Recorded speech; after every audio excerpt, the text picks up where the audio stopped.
Hello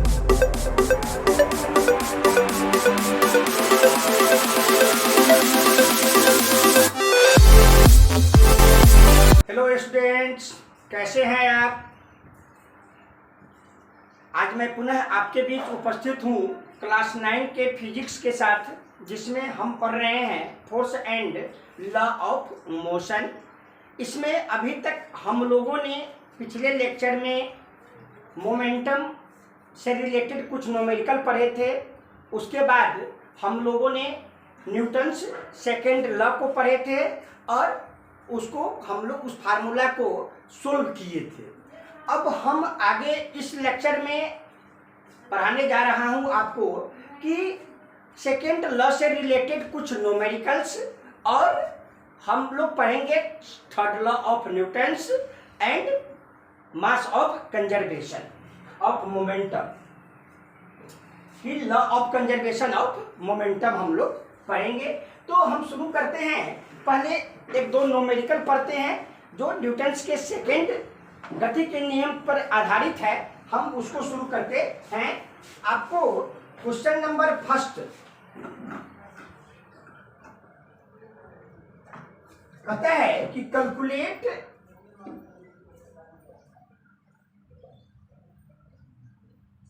calculate the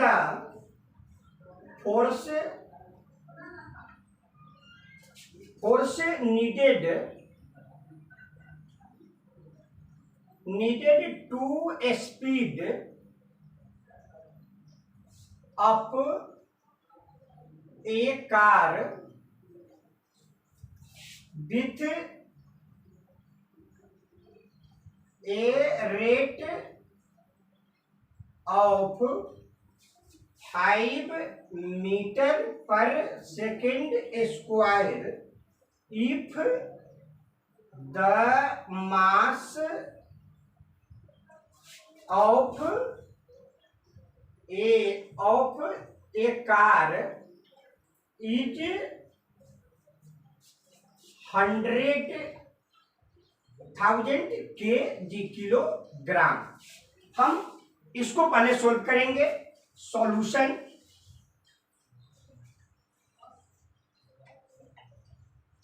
यहाँ पे हमें क्या क्या दिया हुआ है कि अकॉर्डिंग टू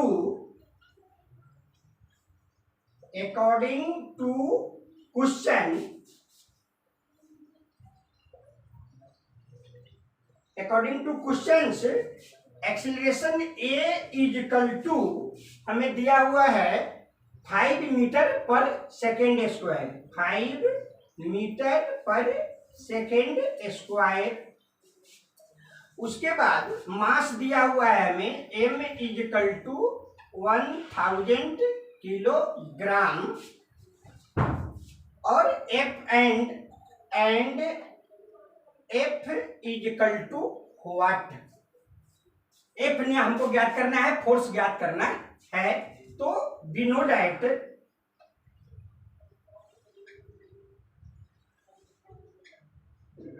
हम जानते हैं कि F इज इक्वल टू होता है m इंटू ए का।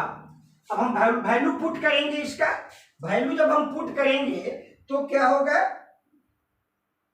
F is equal to mass कितना है मेरा 1000 किलो, 1000 kg मल्टीप्लाई एक्सीलरेशन कितना है 5 metre per second square is equal to, जब इसको मल्टीप्लाई करते हैं तो हो जाता है 5000 मीटर पर सेकेंड स्क्वायर, और हम इसे कह सकते हैं 5000 न्यूटन आंसर। अर्थात यहाँ पर हम लोगों ने फोर्स को ज्ञात किया, वो कितना है 5000 न्यूटन हमें प्राप्त होता है। नेक्स्ट हम इससे ही रिलेटेड दूसरा क्वेश्चन हम पढ़ते हैं कि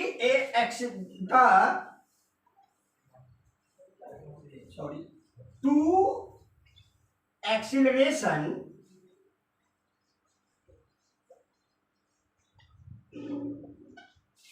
an object to a rate of 2 meter per second square, 10 Newton force is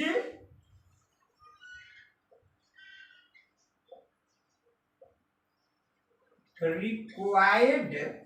Find the mass of an object. हमें क्या ज्ञात करना है कि मास ज्ञात करना है कि मास कितना होगा। तो यहाँ पे आपको अकॉर्डिंग टू क्वेश्चन सॉल्यूशन में सबसे पहले हमें क्या क्या दिया हुआ है इसके बारे में हम पढ़ेंगे। तो हमें दिया हुआ है कि A is equal to 2 metre per second square, F is equal to 10 newton and M is equal to what. तो वी नो दैट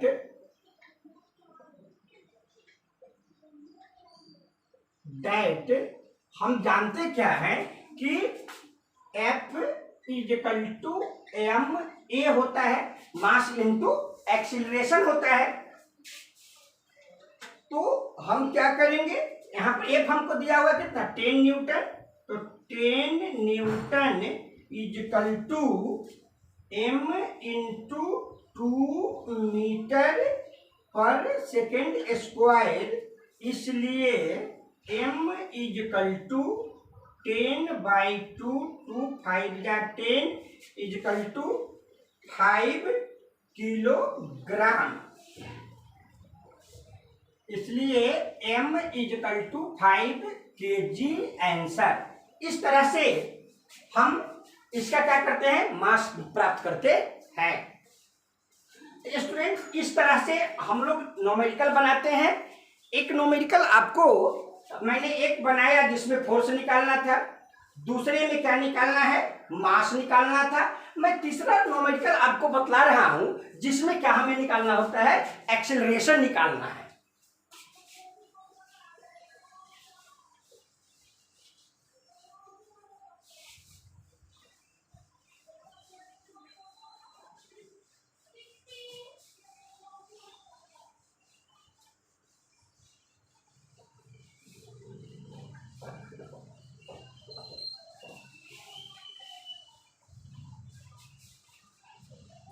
नेक्स्ट जो हम क्वेश्चन बनाने जा रहे हैं उसमें हमें एक्सीलरेशन ज्ञात करना है। क्वेश्चन नंबर 3 कि what is the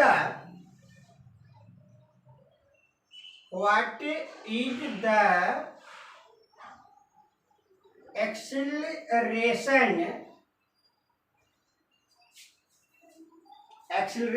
A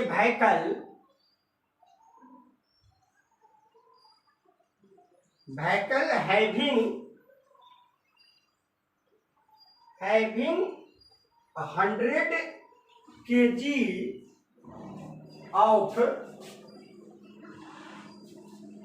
mass will get after applying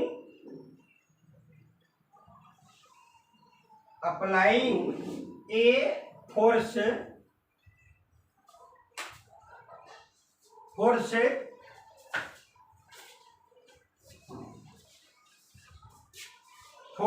of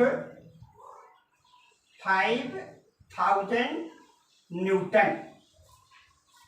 कि हमें क्या ज्ञात करना है, एक्सीलरेशन ज्ञात करना है। सॉल्यूशन इसमें हम according to question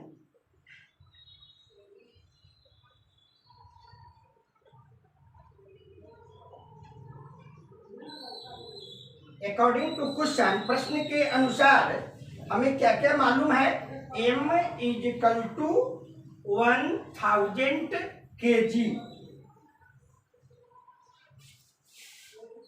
1000 kg, F is equal to 500 Newton and A is equal to what? Denote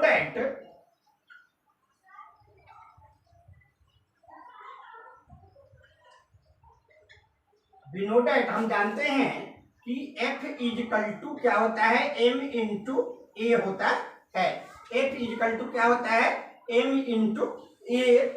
हमें दिया हुआ है F मालूम है 5000 न्यूटन, तो 5000 N is equal to mass हमें कितना मालूम है 1000 किलोग्राम, तो 1000 kg मल्टीप्लाई A, इसलिए A इज इक्वल टू क्या हो जाएगा 5000 न्यूटन बाई 1000 किलोग्राम, 0 से 3 0 कट गया, is equal to 5 metre per second square.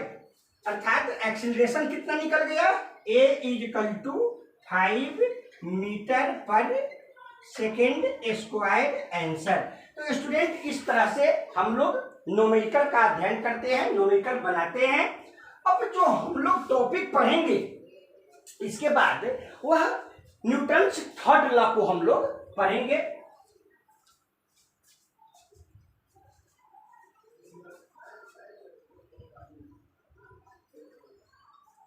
तो न्यूटन्स थर्ड लॉ में क्या कहता है कि न्यूटन्स का तीसरे गति का नियम कहता है कि प्रत्येक क्रिया के बराबर और विपरीत क्या होता है, प्रतिक्रिया होता है। अर्थात हम किसी वस्तु पर जितना बल लगाते हैं, जितना फोर्स अप्लाई करते हैं, वस्तु भी हम पर उतना ही बल लगाता है। तो प्रत्येक क्रिया के बराबर और विपरीत प्रतिक्रिया होना, यह क्या कहलाता है, न्यूटन्स का थर्ड लॉ ऑफ मोशन कहलाता है। न्यूटन के हम तीसरे गति के नियम कहते हैं। तो हम अब शुरू करते हैं स्टूडेंट्स, वहां से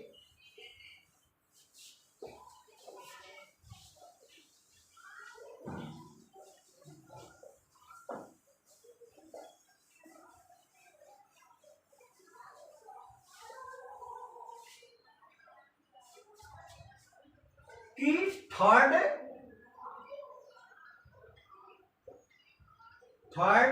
लॉ ऑफ मोशन कि न्यूटन के गति के तीसरे नियम क्या कहते हैं कि there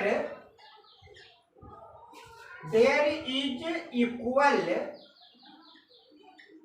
equal and opposite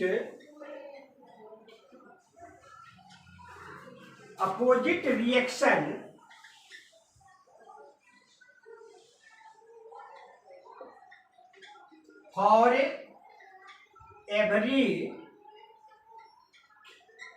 every action कि there is equal and opposite reaction for every action कि प्रत्येक क्रिया के बराबर और विपरीत क्या होता है, प्रतिक्रिया होता है। हम इसका पॉइंट फर्स्ट का पढ़ते हैं कि action and reaction are forces acting on two different body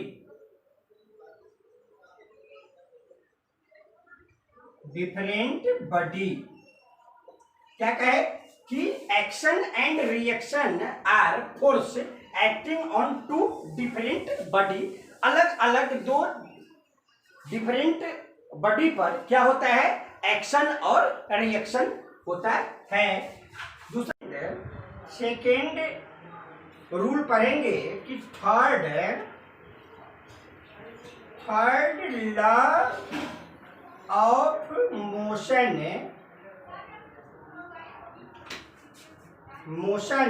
Gibbs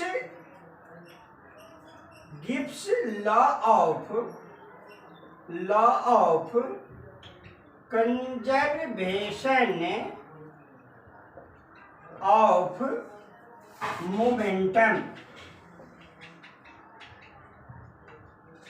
कि हम लोग न्यूटन के तीसरे गति के नियम के से हम लोग law of conservation of momentum अर्थात संवेग संरक्षण के सिद्धांत को हम प्रतिपादित करता है या करते हैं।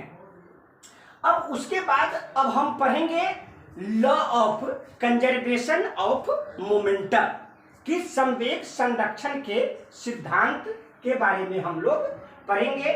तो स्टूडेंट्स, लॉ ऑफ कंजर्वेशन और मोमेंटम है क्या, सबसे पहले हम उसके बारे में बात करते हैं कि जब किसी वस्तु पर हम बल लगाते हैं तो बल लगाने के फलस्वरूप उसके संवेग में कोई परिवर्तन नहीं होता है, अर्थात टक्कर से पहले और टक्कर के बाद कुल संवेग जो होता है वह क्या होता है, संरक्षित होता है।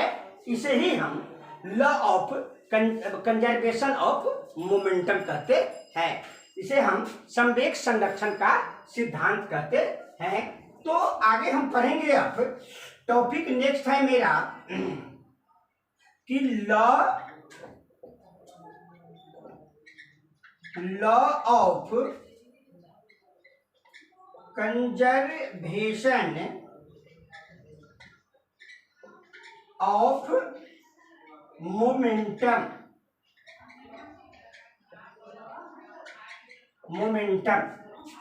कि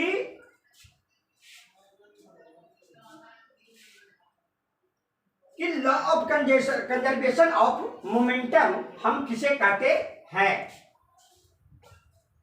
कि the law of conservation of momentum states that total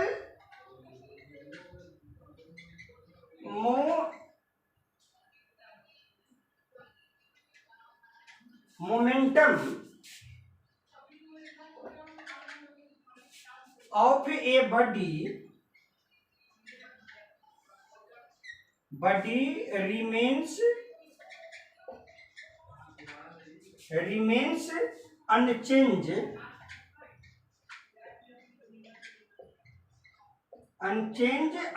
until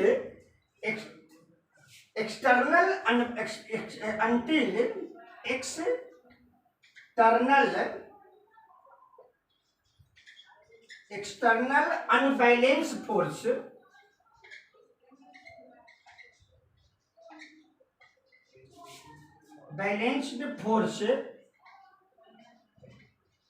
is not applied on it, कि उस पर कोई बाहरी बल न अप्लाई किया जाए। हम मानते हैं, डायग्राम हम देख लेते हैं, पहले मान लेते हैं कि यह ऑब्जेक्ट है, यह m1 है, यह m1 है जिसका इनिशियल वेलोसिटी क्या है, u1 है, और दूसरा जो ऑब्जेक्ट है वह है M2 है, M2 जिसका इनिशियल वेलोसिटी क्या है, U2 है। जब दोनों में क्या होता है, टक्कर होता है, टक्कर होने के बाद यह क्या बनता है, M1 और M2।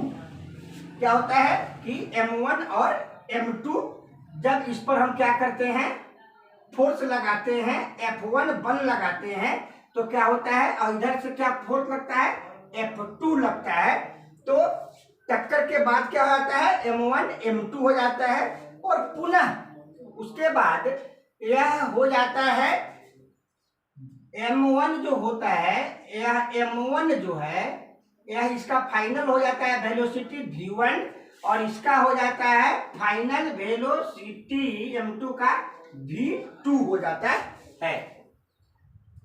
अब इसको हम डिफाइन करेंगे, अब इसको हम डिफाइन कर करके पढ़ेंगे। तो अब हम शुरू करते हैं इसको डिफाइन करना।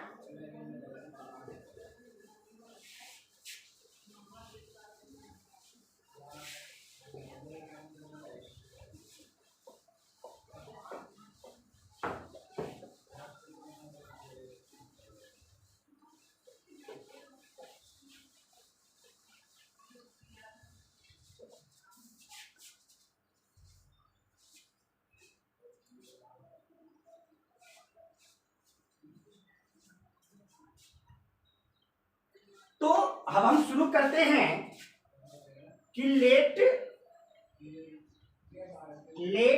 टू बॉडीज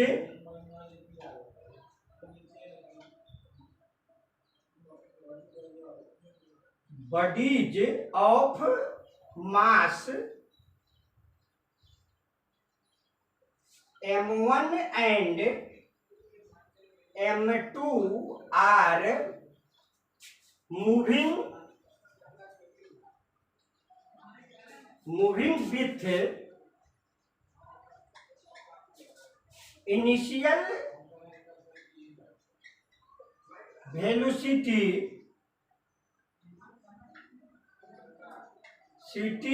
U1 and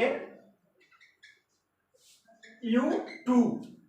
क्या होता है कि मान लिया कि दो M1 और M2 द्रव्यमान की वस्तु है, जिसका एक का इनिशियल वेलोसिटी क्या है, U1 है, और दूसरे का क्या है, U2 है।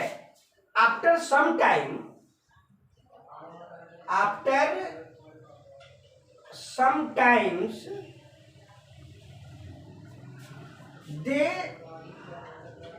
they collide with each other due to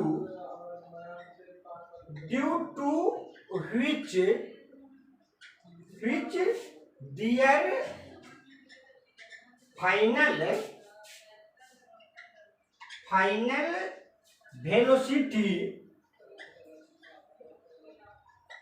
velocity becomes V1 and V2 respectively।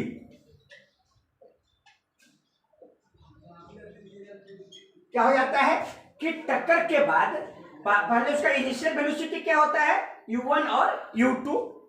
जब दोनों में क्या होता है, टक्कर होता है, कोलाइड्स होता है, टक्कर होता है, तो टक्कर के बाद उसका फाइनल वेलोसिटी क्या हो जाता है, V1 और V2 हो जाता है।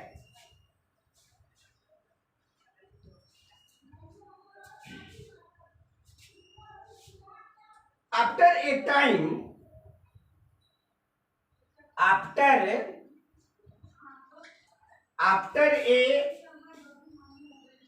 टाइम ड्यूरेशन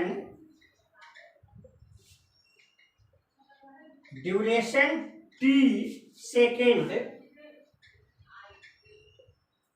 क्या होता है कि T समय में इसका इनिशियल वेलोसिटी u से फाइनल क्या हो जाता है, u1 और u2 से क्या हो जाता है, v1 और v2 हो जाता है। ड्यूरिंग कोलिजन लिखेंगे कि during collision first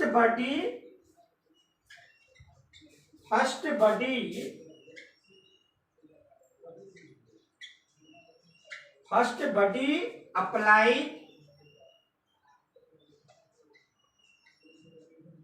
applied F1 force on second body and second body apply F2 force on first body. क्या होता है कि ड्यूरिंग कोलिजन टक्कर के बाद first body apply F1 force, पहला जो फर्स्ट बॉडी जो है वह क्या करता है, F1 फोर्स को अप्लाई करता है ऑन द सेकेंड बॉडी पर, दूसरे ऑब्जेक्ट पर, और दूसरे बॉडी जो होता है वह F2 फोर्स अप्लाई करता है फर्स्ट बॉडीज पर। According to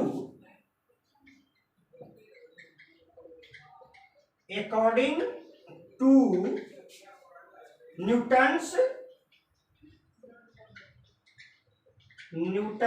third law of motion, हम न्यूटन के गति के तीसरे नियम से हम जानते क्या है कि F1 इक्वल टू है माइनस F2 के।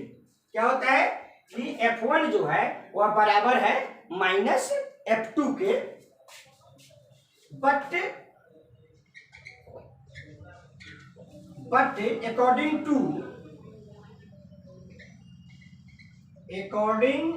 To second law of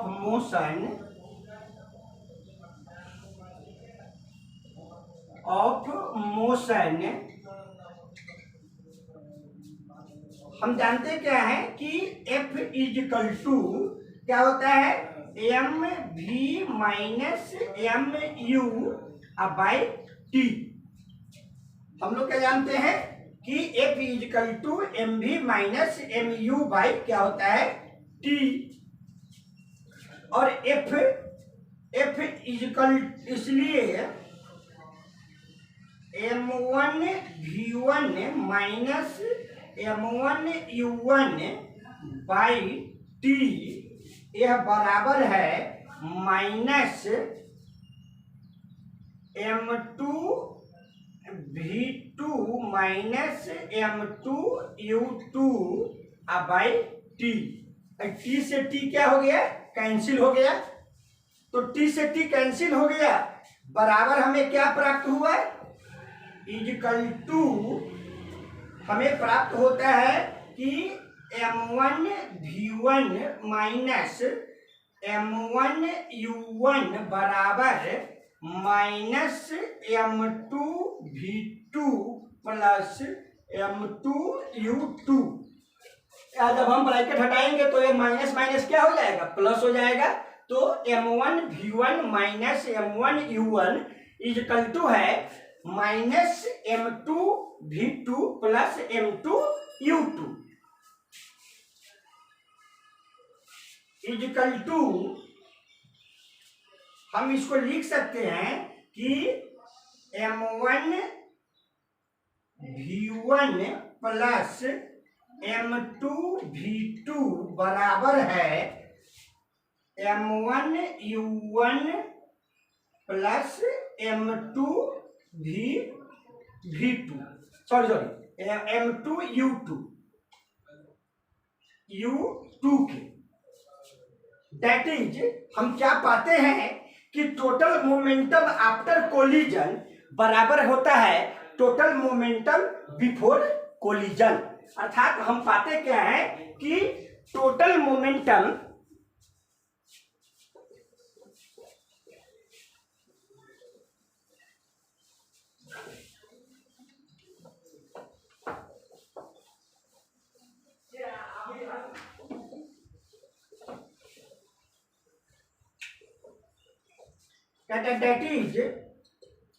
that is total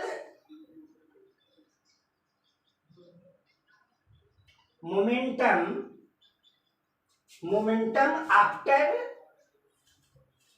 after collision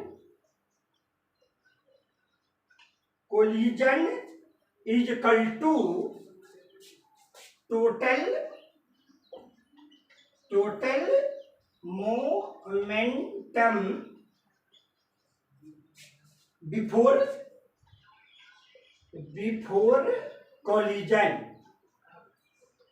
collision hence